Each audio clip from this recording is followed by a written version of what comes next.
Good morning! For today's video ay magluluto tayo ng ulam na fresh na laing.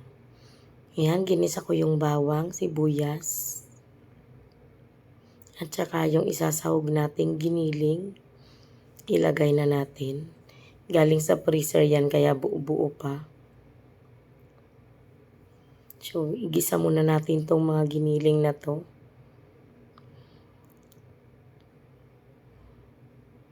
Ayan, nilagyan ko na ng tubig para mas maluto siya kaagad.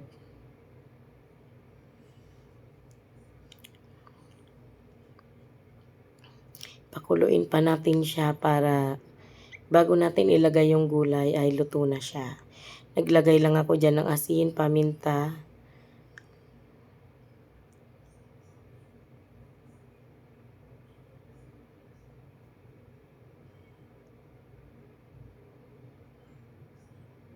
At maglalagay ako dyan ng dried na alamang.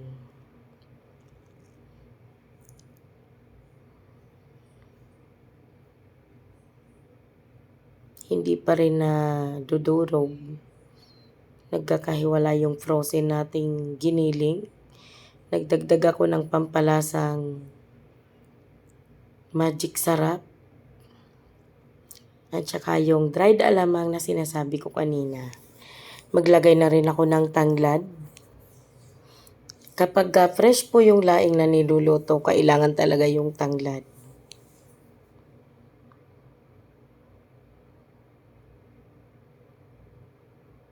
Yun, nilalagay ko na yung fresh na gabi kasama yung tangkay. Nahiniwa ko lang yon ng maliliit. So, ngayon dahil ano pa siya, fresh pa siya, punong-puno siya dito sa lutuan natin. Pero mamaya, liliit din yan siya. Yung kailangan na nating takpan.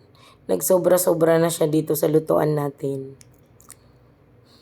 Pero mamaya pagbukas natin, magugulat tayo biglang half na yung natin, gulay. Ayan na. Half na lang siya. Di ko pa rin po nilalagay dyan yung gata kasi kailangan to lutong-luto talaga itong gabi kasi makati po yan. Kaya minsan, nangyayari po na makati yung gabi kasi baka kulang sa luto. So, hindi rin po totoo na pag hinalo-halo mo yan ay magiging makati. Hindi po yung totoo.